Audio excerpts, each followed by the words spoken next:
Amazon. Be honest. When was the last time that you guys bought from Amazon? Think about it. All right. Tell me. When was it? Was it today? I know someone here is watching. All right. Someone is watching who bought something from Amazon today. Now, Amazon recently has been a puppy. I'm busy. Look at his dumb face down here. Look at this buffoon boy. I'm busy. I'm busy. I'm working. I'm in the middle of a segment. I'm in the middle. You can Hello. Yes. Thank you. I'm in the middle. Please. Please. Please. No. I mean, even here when we stream, when we go live and we make ad revenue, when the channel goes live, when they get that, since Twitch is owned by Amazon, we're even making them money here. All right, by watching this stream, you are propping up the bourgeois. How unfortunate! Look at you. You're basically a little capitalist right there. What's up, Adam Smith? Anyways, this union drive has led a lot of people to show has put more eyes back on Amazon and their one union that is trying to form in south of Birmingham in Alabama. So Bernie Sanders has decided, wild, am I right? You guys remember this guy? Really sick guy. Bernie Sanders decided to go down there and help sway the vote. If you guys don't remember, the vote for we haven't talked about this on stream yet, but I did want to tell you guys about it. The vote for the unionization of this one Amazon warehouse will be on March 29th. It is the 25th right now. It's only a couple days away. So Bernie Sanders wanted to help them in their final push to make sure that they vote in their union. And this got a couple people at Amazon a little fired up. Sanders has repeatedly criticized CEO Jeff Bezos and his $184 billion fortune. Just the amount of money that you cannot even fathom. Like I said, here is the CEO of Amazon's worldwide consumer. He's the CEO of the worldwide consumer of Amazon. He's up there when it comes to people inside of Amazon.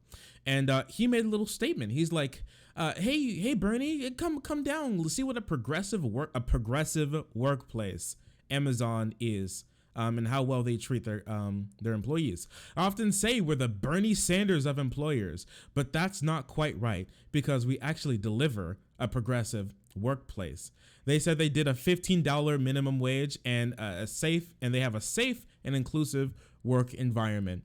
So this is mind-blowing to me. Okay, one of the leaders of a multi-billion-dollar multinational corporation that's basically when you type in abusive work practices, like the face of Jeff Bezos comes up. Like the idea that Amazon represents anywhere near a safe and inclusive work environment is incredible to me. Do you guys remember the Amazon cage? Wait, do you remember this? Yeah, here it is. The cage. Welcome to the cage. Bringing the idea of wagey cagey to a whole new level. Dude, look at this thing. His little creepy little grabby arm, robotic arm, the motor, little joystick control, and there's no way out of the cage. Just so you know, they have to pick you up out of the cage, you spend the entire shift in there. If you have to pee during your shift, then you're just gonna have to find a way. If there's a will, there's a way. Okay. Keypad access. Notice how the keypad access is only on one side. Your shift manager at the end of your shift will let you out of the cage so you can be free and go home. The communication aerial, dude. What the fuck is this shit? This thing is crazy looking. Safe and inclusive work environment. It would be nice to sit down. Honestly, what I expected from Amazon, that you had to freaking like yabba dabba do, roll the bitch around with your feet. There are many things that make the idea of Amazon being anywhere near the ideals of Bernie Sanders just laughably stupid. But one of those really big things is the treatment of their employees in this one Bessemer warehouse, which is planning to be, and hopefully will be on the 29th, the first ever union that has been able to stand up against Amazon. Some young Amazon workers are in Bessemer. New to unions are still undecided. So one of the big reasons why Bernie Sanders is going to be going down to Bessemer is because lots of young people are incredibly undecided about what to do with the union. lots of these kids, right, my age, like 25 and younger, lots of these people haven't spent any time around a union. Now, I know this isn't the same for other countries, but here in this country with I believe, what is it, 8% union membership, the idea that you know someone in a union, you have been in a union, or at the very least have been contacted by a union, is incredibly low. And the sort of like propaganda that people have been fed to think that union members are somehow like entitled and greedy for not wanting to be constantly abused by their workers, by their employees, is just is so pervasive to the point where it's really helped a lot of our decline in unionization around the country for a while. So Bernie Sanders is going down to try to jolt some of that, but I want to read a little bit of this article with you. Jason receives upwards of 24 text messages a day about his warehouse union drive. Some are pro-union, some are against it. There are those from Amazon, his employer, to protect what you have.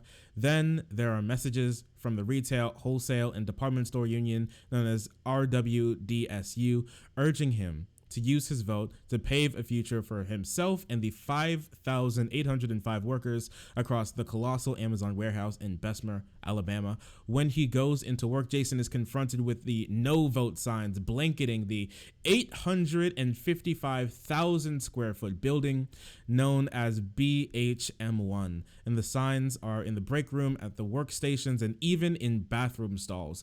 Amazon has been spending an incredible amount of resources over the last couple of months to shut down this union. They've been spending so many resources.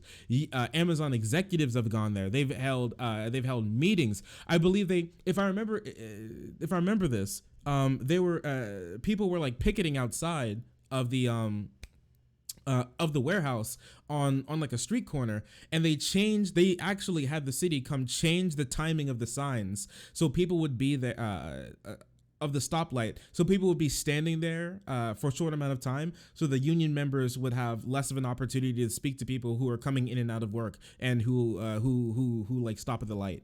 It's just incredible amounts of dystopian bullshit that they've been trying to push to make sure that this union doesn't get off the ground.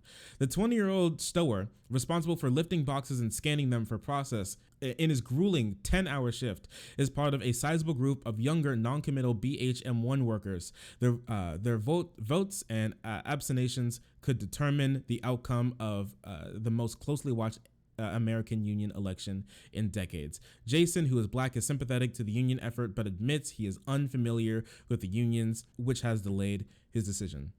I know I didn't hear that much about unions when I was growing up. Now, in like American history, we learned a little. Now, me personally, I was on I was brought up a lot in private schools and on military bases. That's where I learned a lot. That's where I went to school a lot. And on Fort Knox in particular, I remember we learned about unions and their roles when it comes to worker rights today.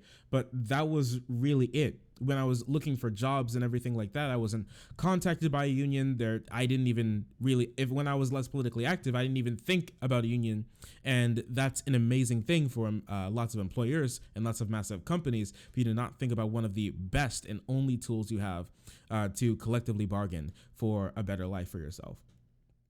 Yet the organizing effort has been largely led by older workers, many of whom who've worked union jobs before coming to Amazon. The many younger BHM1 workers have never interacted with a union over the course of their working lives and may have little understanding of the role a union has traditionally played in the workplace. A consequence of labor experts say, of the decades-long assault on organized labor in the Deep South. One of the really big things is, like, during Reconstruction, is that after lots of these people were freed from slavery, they tried to go into jobs and workplaces. And one really big thing is that lots of unions and union bosses didn't want any of these black people to be a part of these unions. And so the employer demonized the unions because that made it so they can't thoroughly treat their employers like garbage and easily throw them away for them and maximize their profit. Okay. So what they did is while they were fighting these black people, it helped undermine a lot of these unions when they were working. I mean, think about it. If you're like a black person working at a store or whatever, working at a warehouse, a factory back in the day, and there was a picket line, right? There was a protest. There was a strike going on for your white colleagues because they're a part of the union. Are you really gonna stick your neck out and and not cross that picket line when they didn't want you in just because of the color of your skin? Really? Absolutely not. They can have as much fun as they want being outside. You're gonna go into work so you can feed your family. Young Amazon workers in Bessemer are in a unique position, said Kaylee, whose sentimental 1991 book Hammer and Hoe, Alabama Communists During the Great Depression documented organized labor's heyday in industrial powerhouse Alabama in the 1930s. They have the ability here to upend the prevalence of the public narrative that they've been fed all their lives, which demonizes unions as takers and praises employers as makers, and forge a new path for workers in the 21st century. In this country, that is extremely true. Employers and unions are takers, and all they do is take from the good old benevolent master corporation who does all the work for you and is so grateful. You should be so grateful that you give your life to this corporation because they're the ones that feed you at the end of the day. Okay, they hold out their gracious hand and let you part of this company, and only for a measly fee, you're able to work there. How incredibly nice of them! Wow, we owe them an applause. Honestly, they're doing so much. Amazon may be the biggest charity in the entire country. Let's talk about Bessemer actually. So they mentioned earlier that Bessemer was an economic powerhouse of the country, and lots of these steel towns were. Bessemer was a really big steel town back in the day. They ran exclusively on steel town. But the same thing happened to Alabama that happened to Michigan and the rest of the Rust Belt. When these jobs got up and left, they now live in abject poverty. And now lots of these companies that come in, this can be their only sort of work potential that keeps them in these sorts of positions. When Amazon opened the Bessemer Fulfillment Center in late March 2020, as the COVID-19 pandemic began to ravage the country, the company hired an initial 1,500 workers. Bessemer officials hailed the facility as an economic boon for the city, where nearly 30% of its residents live in poverty. Bessemer Mayor Kenneth Gawley said Amazon's $361 billion investment in the city was the largest to come in the entire city's 138-year history. Left unmentioned was that the city granted Amazon a $3.3 million in tax incentives, and in addition, promised investments in road improvements. Gully, who has not publicly stated his position on the BMH1 union election, did not respond for a request and comment in this article. Yeah, I wonder why. Amazon's net profit soared 84% in 2020, with sales hitting $386 billion. Ooh, we're creeping up towards $500 billion and in profit. Isn't that nice? But in sales, isn't that nice? Even as tens of millions of Americans lost their jobs on account of the layoffs and the COVID-19 lockdowns, in October, Amazon disclosed that nearly 20,000 of its more than 1 million U.S. employees had contracted COVID-19, and then CEO Jeff Bezos added a staggering $132 billion to his wealth. So during 2020, the biggest people to make lots of these gains were people like Jeff Bezos, people like Google, people like Zoom, obviously. While we had record levels of unemployment all throughout the country, while people were struggling to feed their family, when we're on the precipice, and kind of still are, of 60% in some states of renters losing their homes, millions of people slipping into poverty, and Jeff Bezos pocketed another $132 billion onto his wealth. And he did it all. And Amazon is doing this at the expense of a lot of these smaller towns. They don't have too much economic anything going on. Actually, I know lots of towns that are near us that don't have too much going for them. They haven't gotten real investments by any of the cities, especially since they live under Republican control. The idea that there's going to be any like real economic boom in lots of these places is near laughable. And Amazon plopping down its center is the biggest investment this city has had in its entire almost 200 years of existing. That's really sad. The overwhelming sentiment, even among those voting against the union, is that the workers wanted to be treated as human beings and not as detached robots in the relentless algorithm-driven assembly line of the Amazon warehouse. These employees are being treated horribly in Bessemer. And the thing is, when you don't have any collective bargaining in places where you have little or no economic opportunity to move up in the world, Amazon was paying $15 an hour, thanks to Bernie Sanders, which is more than double the state's $7.25 minimum wage. Lots of other places really aren't that, especially if you're just getting out of school or you need a place to work. Barely any places in Amazon are going to pay anywhere near 15. So they really, really need to get this job. But but one person working at Amazon said he described a warehouse where the virus was spreading uncontrollably with little intervention from management except to enforce high productivity quotas. As a picker, KD spent his days pulling items off the line and placing them in boxes where he, at a pace he portrayed as a frenzy, that he often left work with swollen hands. And things didn't start changing in the warehouse until the threat of a union began. With lots of these places, they don't care about their workers. Their workers could mean nothing to them. They do mean nothing to them. There's no reason why they should care about their workers, because that means that they have to spend some money doing it. And we all know that hurts their profit motive. So they just don't do it until the idea of people coming together and fighting for a workplace that means something to them is actually brought up. They won't be doing anything. Okay, so let me talk to you about something real quick. Okay, remember how we talked about a little earlier, that guy Dave Clark from who works at Amazon said that they're the Bernie Sanders of employers. Well, someone else from Amazon chimed in. Amazon News, actually, which is Amazon's official news outlet about Amazon, and definitely not about piss bottles. Someone replied to them, one of the many people who replied to this dog shit tweet, saying that they are the Bernie Sanders of employers. Someone replied saying, paying workers $15 an hour doesn't make you a progressive workplace. When you union bust and make your workers piss in water bottles. What if I want to pee in the bottle though? They don't like that either. And so Amazon News went over here and was like, guys, we have to stop this. All right. Come on, guys. You don't really believe the peeing in bottles thing, do you? If that were true, nobody would work for us. The truth is that we have over 1 million credible employees around the world who are proud of what they do. They're so happy. Okay. Listen, they're so happy. We'll even force them to smile for you. Come on, guys, stop believing in these fairy tales about us making our employees piss in. What's this? Documents show Amazon was aware that drivers pee in bottles and even defecate en route despite company denial. Now that's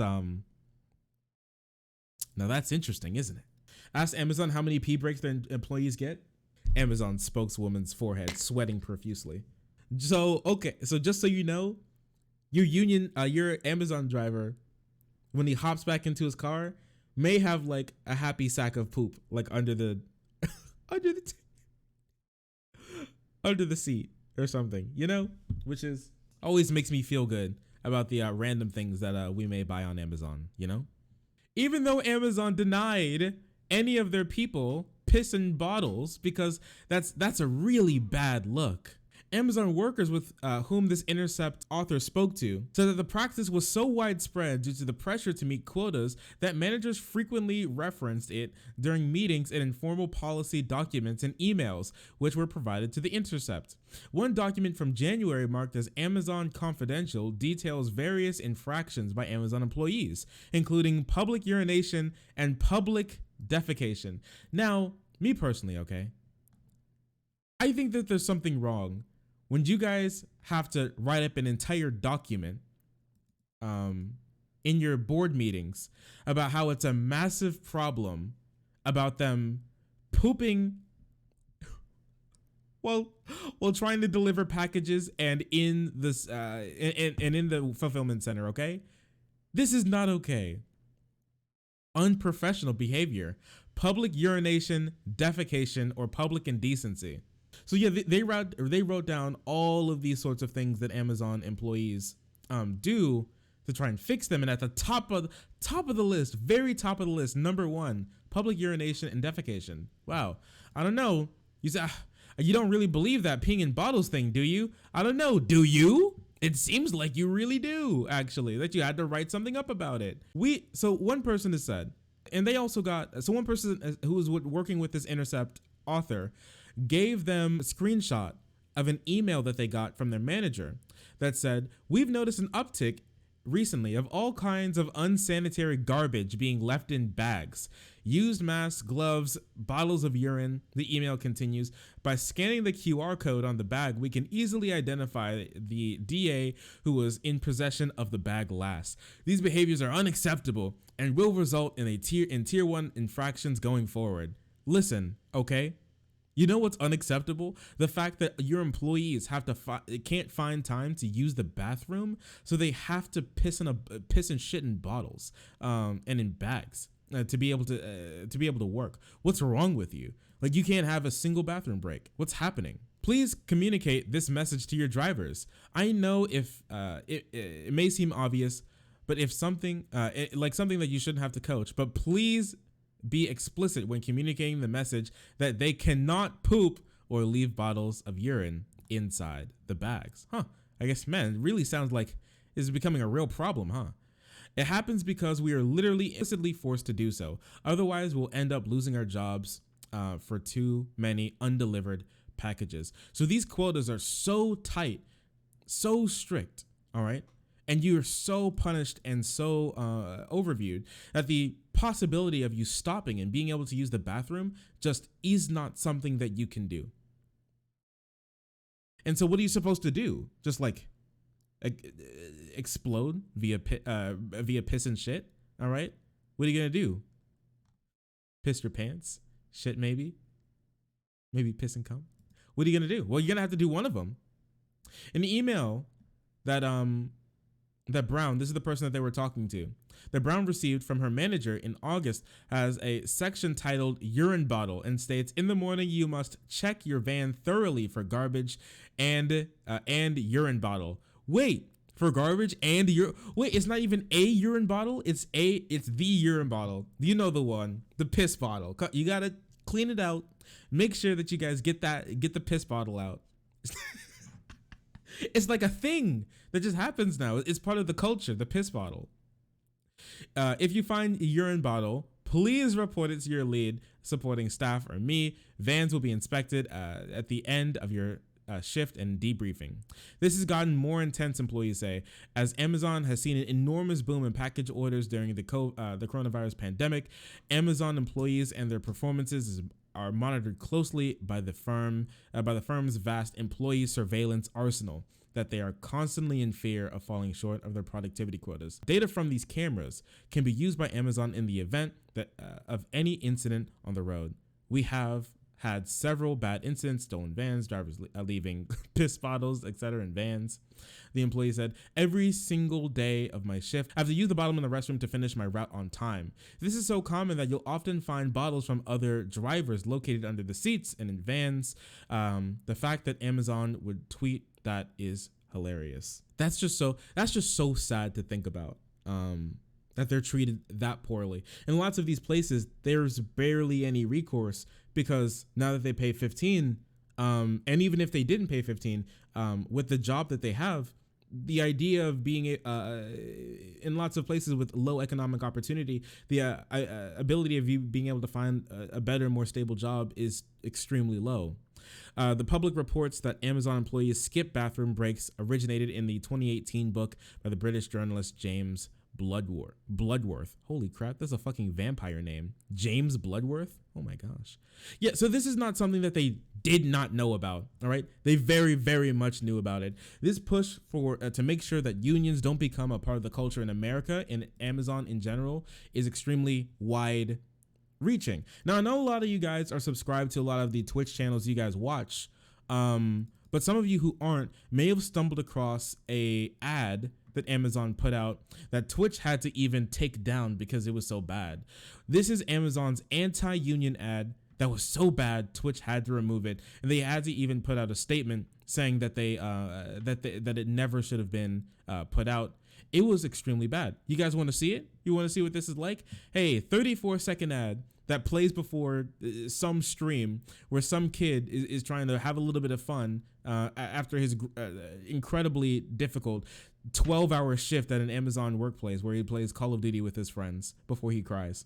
So this is the ad that they put out. We at the Birmingham Ooh, I'm so sorry. team have a great leadership.